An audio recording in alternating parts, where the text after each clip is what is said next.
په نن ویډیو کې موږ د پاور بی آی ډیسکټاپ هغه مهم کمپوننټ وایو او څنګه کولای شو چې پاور بی آی ډیسکټاپ را اوپن کړو او ځینې مهم ټبو باندې به موږ بحث وکړو او له دې نه مخکې موږ د پاور بی آی ډیسکټاپ انسټالیشن کړی و. که بیا هم تاسو د پاور بی آی ډیسکټاپ انسټالیشن سره نه یاست بلد، زما د یوټیوب چینل کې د پاور بی آی ډیسکټاپ کورس سیریز کې تاسو کولی شئ چې هغه ویډیو وګورئ او د پاور بی آی ډیسکټاپ کمپلیټ انسټالیشن د هغو څخه زده کړئ.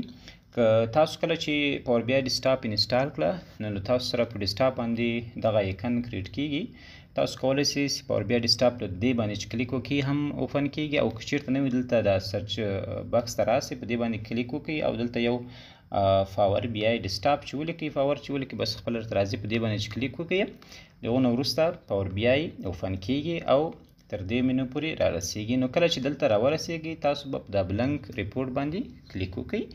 دغه هغه د پاور بی آی ډیسکټاپ او وینډو دی کله چې تاسو اوپن یې کړئ.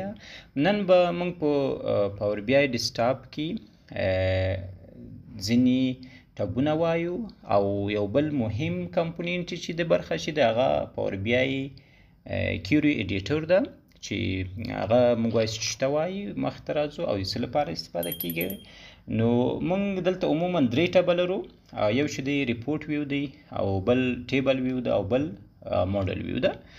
موډل ویو چې دی دغه د ډیټا موډلینګ لپاره استفاده کیږي. کله چې موږ د مختلفو ټیبلو ترمنځ ډیټا موډلینګ کوو، یعنی ریلیشنشپ جوړو، ارتباطات جوړو، بیا په ډیټا موډلینګ بخش کې کیږي. او بل پارت چې دی هغه ټیبل ویو ده، په دې کې موږ د ټیبل ډیټا څنګه کولی شو ویو کولی شو، لیدلی شو. او بل زموږ سره ریپورټ ویو ده، په دې کې موږ کولی شو چې مختلف ریپورټونه موږ څنګه وکړو جوړ کو. نو زموږ سره په پاور بی آی ډیسکټاپ کې مختلف دلته زموږ سره منوګانې دي چې موږ په هره منو کې به په هره منو به انشاءالله موږ په وار وار سره وایو چې کوم کوم بخشونه په کوم بخش پورې څنګه کیږي مربوطیږي. دلته که چیرته موږ راسو په دا موډل ویو باندې کلیک وکړو نو دلته زموږ سره یوازې هغه د موډل ویو پورې چې کومې منوګانې مربوطیږي هغه تاسو ته راځي. او که چیرته زه په ټیبل ویو باندې کلیک وکړم نو زما سره به یوازې هغه منوګانې راځي چې هغه په ټیبل ویو پورې څنګه کیږي اړه لري. لکه موږ منتظر کیږو. او که چیرته زه په ریپورټ ویو باندې کلیک وکړم نو زموږ سره به هغه منوګانې راځي چې هغه د ریپورټ ویو باندې څنګه کیږي مربوطیږي. او که زه په ټیبل ویو باندې کلیک وکړم زموږ سره به هغه منوګانې راځي چې هغه په ټیبل ویو پورې مربوطیږي. او که په موډل ویو باندې لکه مخکې چې ما ویلي هغه همداسې کیږي.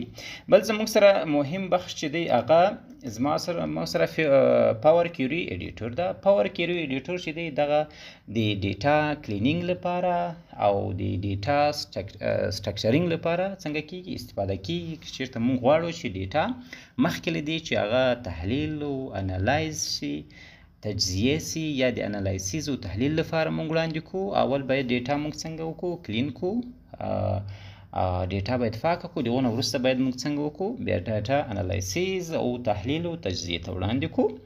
نو په پاور کیوري ایډیټر کې کله چې ډیټا امپورټ سي بیا موږ په هغه ډیټا د معلومات پر بنسټ د ډیټا ټایپ ورته غوره کوو چې کومه ډیټا لپاره کوم ډیټا ټایپ څنګه کیږي ضروري ده، بیا د هغو نه وروسته تحلیل لپاره وړاندې کوو. نو په دې کې په پاور کیوري ایډیټر لپاره موږ په دلته په ترانسفورم ډیټا باندې څنګه وکړو کلیک کوو. زموږ سره تر څو وسي زموږ سره پاور کیوري ایډیټر اوپن سي را سره.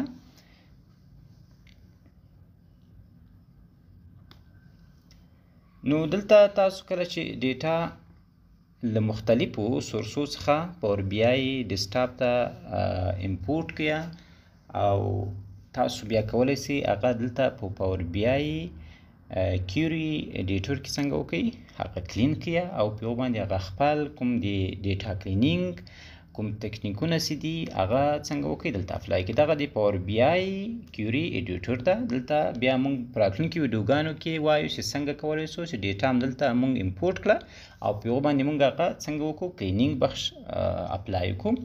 نو دا زمونږ سره هغه پاور بی آی کیوري ایډیټر دی. نو دا وینډو مونږ کلوز کوو او مونږ دا وایو چې زما سره نن په دې ویډیو کې مونږ د پاور بی آی ډیسکټاپ هغه وینډو دی او د پاور کیوري ایډیټر مو ویلي. په راتلونکي ویډیوګانو کې به انشاءالله مونږ په کیوري ایډیټر باندې کار کوو، څنګه ډیټا امپورټ کوو ورته، په یو کې څنګه مونږ کلینینګ وکړو. انشاءالله د پاور بی آی کمپلیټ کورس هغه که انالیسیس دی، که هغه کلینینګ دی، که هغه ویژوالایزیشن بخشي دی، ټول به انشاءالله په راتلونکي ویډیوګانو کې زما سره واورئ او انشاءالله دا ویډیو سیریز به د پاور بی آی ډیسکټاپ په کمپلیټ انشاءالله تاسو ته زه ریکارډ کوم. بیا هم که چیرته تاسو په دې اړه کومه پوښتنه او غوښتنه لرئ ما ته په کمنټ بخش کې ولیکئ او انشاءالله که چیرته د نوي کورسونو په اړه هم تاسو نظر لرئ چې تاسو لپاره ریکارډ سي ما ته ولیکئ. په راتلونکي کې به انشاءالله تاسو ته ریکارډ کیږي. ډیره مننه.